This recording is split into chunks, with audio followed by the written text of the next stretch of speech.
Ku izina rya Data n'irya Mwana n'irya Mutima Mweranda, amen. Bene wacu dusangiye ukwemera muri Yezu Kristu, ndabaramukije mu izina rya Yezu Kristu. Nitugire Kristu. Turazirikana ijambo ry'Imana riri muri Bibiliya mu gitabo cy'ibyakozwe n'abatumwa ku kigabane cyaho cya 26 kuva kuri 24 kugeza kuri 32. Ijambo ry'umutwe riravuga ngo Paulo yiburanira imbere ya Agripa. Paulo yari akiriko ariregura Festus yashirijwe hejuru ati, Paulo we urasaze, ubwenge bwawe bwinshi buragusarishije. Paulo asubizayo ati, nyakubahwa Festus, jewe Paulo sindiko ndasara, mvuga ukuri kwamye kandi nkavuga ibyo nitegereje. Ibyo byose mvuga umwami yarabizi kandi ndabivuga atamakenga, nzi neza yuko atana kimwe muri ibyo kimuyobera, kuko bitagiriwe mu kinyegero. None ga mwami Agripa, ntiwemera abahanuzi? Jewe ndazi neza ko ubemera. Agripa yishura Paulo ati, ibyo ni bike kugira ngo unyumvishe ko noba umukristu. Paulo nawe avuga ati, biba bike biba byinshi, icyo saba Imana ni uko atoba wowe gusa, ariko ko kumwe n'abanyumvirije uyu munsi bose mwoba nkanje, kiretse izi ngoyi ndimo.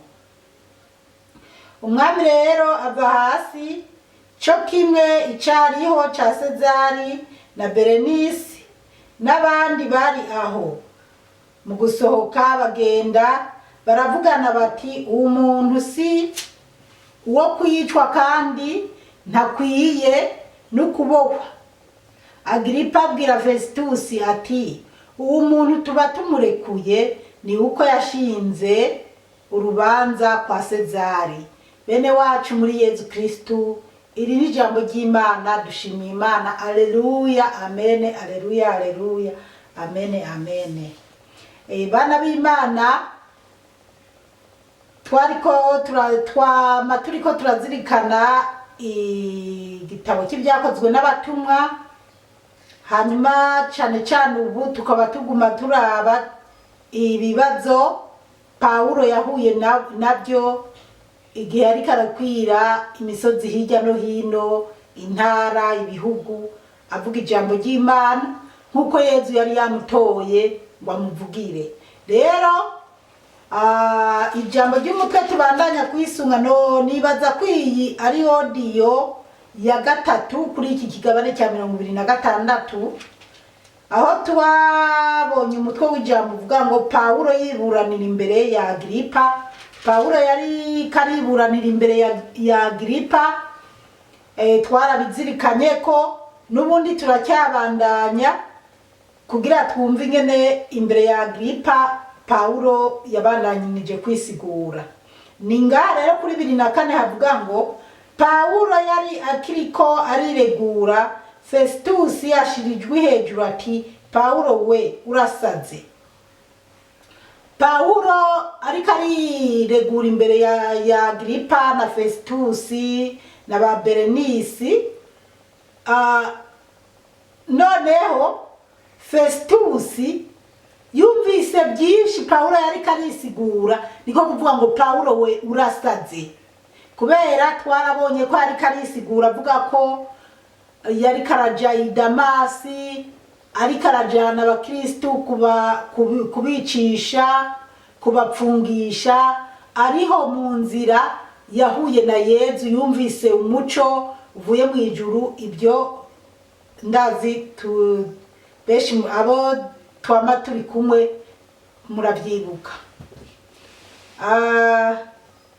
Turabandanya, ubwenge bwawe bwinshi buragusharishije.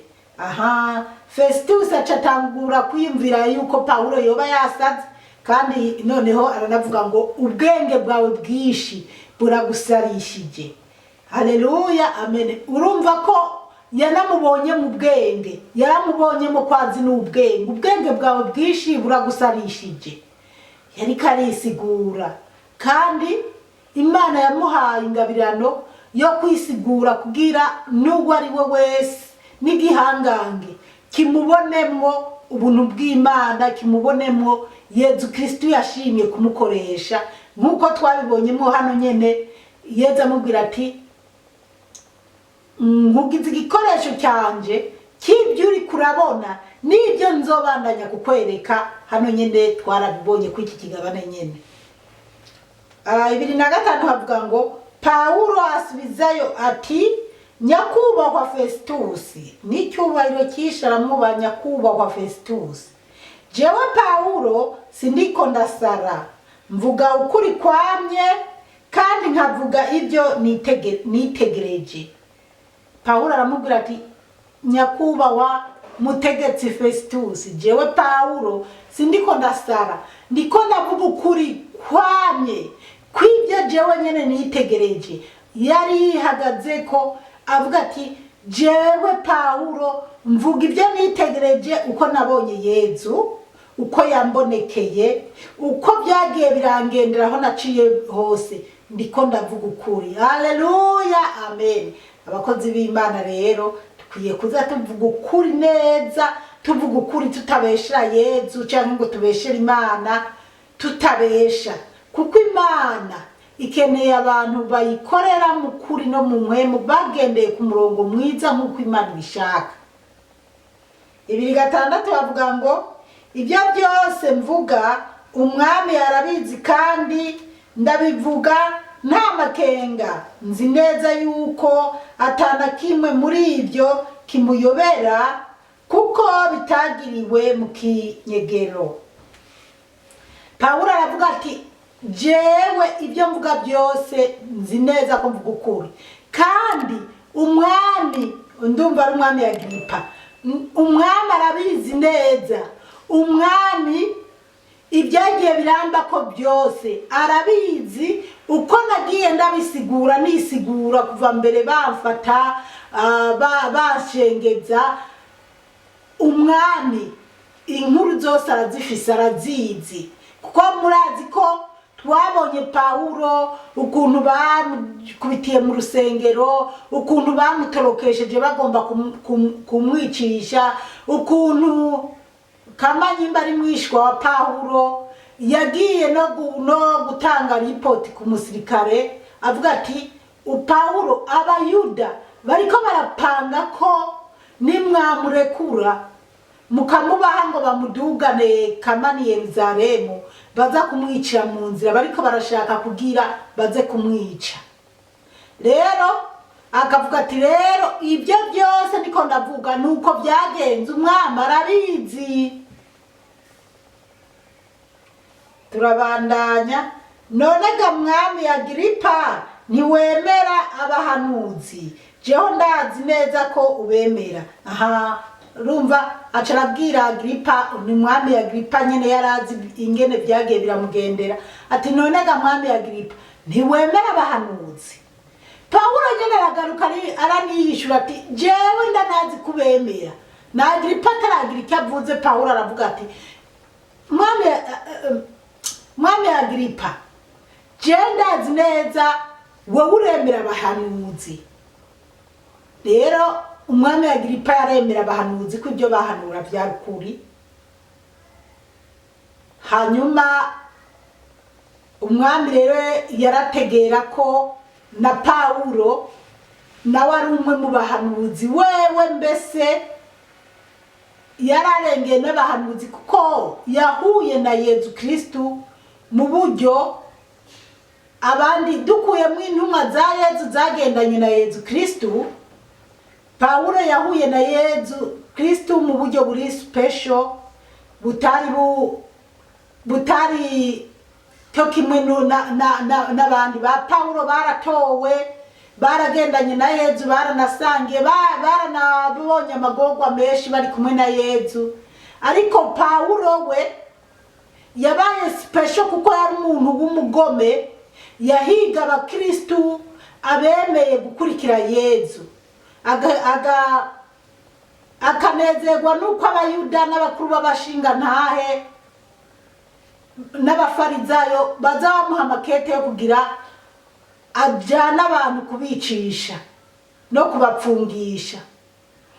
Rero akaba yari umunyabyaha agwanya Yezu nawe kuko yaravyivugiye ati jeho ndi umuyuda kama kawaida. Pawulo afise n'ubwene gihugu bubiri. Rero ati nubwo navukiye hanaha ariko ndi umuyuda. Abo bayuda nabo urumva ko n'uyu munsi nubwo abana b'Imana mwumva abayudaya muri Israeli baguma bagwana ariko bari kwicana nabi vrema. Dukomeze tuza turasenga dusengera bose abayuda boroshe kuko si nabo bayuda n'abanyapalestina baragwanya abo bayuda ariko kandi ugiye kuraba byagiye bituruka cyane ku bayuda kuko bo bashaka kwigarurira Palestina yose kandi hariho abandi bantu nabo bayimazemo imyaka myinshi cyane. Ibyo tubishize ku ruhande. Mugabo Pawulo rero akavuga ati jewe ibyo mvuga byose ndabirimo ndabizi neza kandi mwami Agripa nawe ndazi neza urabizi ndazi ko wemera n'abahanuzi. 2:8 Agripa yishura Pawulo ati ibyo nibike kugira ngo unyumvishe ko noba umukristo. Murumva rero umwami Agripa acabwira Pawulo ati ibyo uri kuravuga aho akavugiye ibyo wakavuze byose byo bari bike kugira unyumvise ko noba umukristo.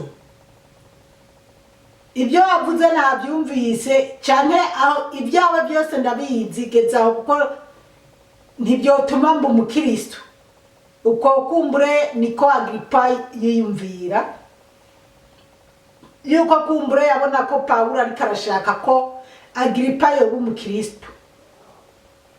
2:9 Pawulo nawe avuga ati biba bike biba byinshi icyo saba Imana ni uko utoba wowe gusa ariko ko kumwe n'abanyumvirije uyu munsi bose mwoba nkanje kiretse izi ngoyi ndimo. Haleluya, amen. Pawulo rero ashize amanga arabwira umwami Agripa mwami Agripa byaba ibyo mvuga ari bike byaba byinshi navuga nyene biri ku mutima wanje byose nkabishira jewe icyo niyipfuza nuko nyene wewe wowe umukristo umwami Agripa wowe umukristo nabo muri kumwe bose n'abari ngaha bose bariko baranyumvirija icyo saba Imana nuko muba abakristo. Murumva abana b'Imana Pawulo yararajijwe ishinga nuko guhera ku mwami no kubyegera by'umwami no kubari ngaho bari mu rwo rubanza bariko baramwumvirija avuga ati jewe ndabasengera nkabisaba Imana ko muhinduka mukaba abakristo. Rero guhinduka urumva aba umwami Agripa n'abandi bamwumviriza baba baracyari ku mahame y'idini ryabo rya Judaisme ry'abayuda baracyari kuri biriya bya Musa biriya bya Aroni biriya bya kera kuri ba Aburahamu. Ntabwo barinjira mu isezerano rishasha, ntabwo bagomba kumva Yezu yapfuye akazuka kuko nibyo Pawulo yari karazira. Pawulo yapfungwa azira ko yahagaze akemanga ko Yezu Kristo ari umwana w'Imana yabambwe agakubitwa agapfira ku musaraba bakanamucumita no mu rubavu hanyuma agahambwa agapfa agahambwa akazuka. Nibyo Pawulo yarahagazeko, kandi akavuga ati birandaje ishinga mwebwe abayuda n'abafarizayo ko mwohinduka mukemera Yezu Kristu umwana w'Imana yavuye mu ijuru ku bwacu. Niwe jewe Pawulo mvuga, nanje twagiye tubisoma ati nanje nabanjije kumugwanya, nanje sinere kuwo Yezu Kristu, mugabo amaze kumbonekera nanje nabaye umukristu, ndemera Yezu. Rero icyo saba Imana nuko mwese mwokurikira Yezu Kristu kugira muze mubone ubwami bw'ijuru. Bana b'Imana, buriya ngaha mw'isi hariho abantu benshi batemera Imana, benshi batemera ko Imana ibaho, ko umuntu nyene abaho giturumbukanye nuko, n'abandi benshi bemera Imana mbega hagati na hagati. Hariho abantu benshi 50% batemera ko Imana ibaho, na 50% bemera 100% ko Imana ibaho. Mugabo mwabo kandi 50% bemera ko Imana ibaho, bagaca babaho harimwo abemera Imana mugabo batemera Yezu Kristu. Akarorero naho nyene muri Palestina canke se muri Israeli. Abanyisraeli nimwumve ngo bariko baragwana canke mwumve ngo nabantu bari special b'Imana, kandi niko kuri, niko na Bibiliya bivuga, kandi na Yezu yarabivuze ko yanavuga ko yaje no kurondera intama za Israeli zanyabagiye. Ariko hasa iyo uri kurasoma Bibiliya ubona ko nizo ntama za Israeli zitashatse kumviriza Yezu zizogaruka mu murongo wo kwemera Yezu, aruko Yezu atwaye ishengero, aruko ajanye ishengero, niho bazokanura bakavuga ati ko buri kose wa mugabo Yezu Kristu canke wa musore, kuko ntiyari bwa umugabo ngo avyare, ati wa musore Yezu Kristu yaza mw'isi, kumbe yari we nyene abahanuzi bavuga. Kuko igitabo abajudayizme barafise igitabo cyabo cya Bibiliya, mugabo iyi Bibiliya ya kera barabiyifise mu gitabo cyabo cya Judayizme. Iyo badafise batemera ni iyi Bibiliya shasha yo kuva kuri Yezu Kristu. Rero aba bajudayizme rero hajya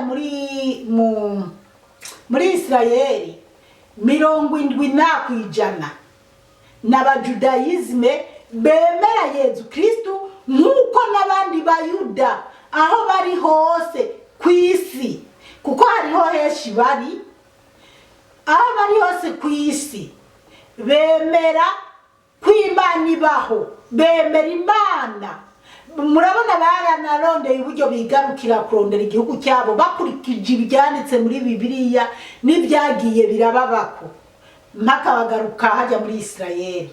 N'ubu rero baracyari kuri ya mahame, baracyari ku ngingo z'amabwirizwa yabo y'abakera, ntibemera Yezu. Rero benshi barakemera, baremera Imana bonyene. Abajudayizme, abayuda 70% bemera Imana, 2% nibo bemera Yezu Kristu, nibo bemera ko Yezu Kristu yapfuye akazuka. Ariho n'uyu Pawulo yabaye uwo kubishingira intahe ko nawe ari umuyuda nkabo, akaba yemera Yezu Kristu yapfuye akazuka. Rero niyo mpamvu rero Pawulo yanabwira Agiripa ati, jewe ndasenga Imana ko wohinduka mwoba nkanje, mwokwemera Yezu Kristu.